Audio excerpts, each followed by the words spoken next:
Bir ulamo mana shunday bir xonada o'tiribdilarda, darslik o'tyapti, qarang. Darslarda eshik taqillab qoldi.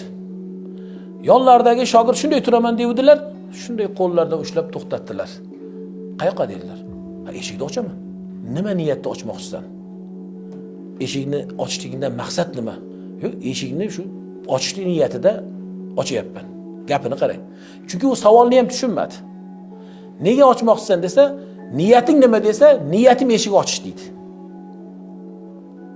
Endi qarang, yo'q dedilar.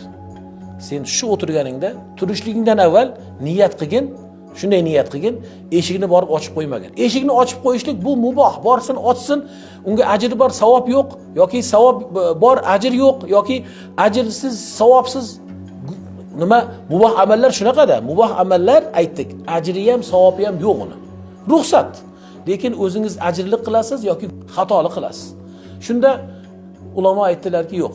Keyin sen niyat qilgin. Ana shu keluvchi demak bir agar hojati bo'lsa taomga, uni taomlantiray. Ichmakka, sharobga bir hojati bo'lsa, uni ishtirib sug'oray. Yoki nimadir boshqa bir hojati bo'lsa, o'sha hojatida men hojatboror bo'lay. Hojatini chiqaray deya tursang deyaptilar, qarang. Ana o'sha ochishligingda shunaqa ajr savob bor deyaptilar. Ko'rdingizmi? Niyatimizni demak har kuni ertalab turdikmi Abdulloh, niyatimizni ishga ketayotib yoki harakat qilayotib nazorat qilaylik. Agar Alloh saqlasin, masjidga hatto boryapti jamoatga.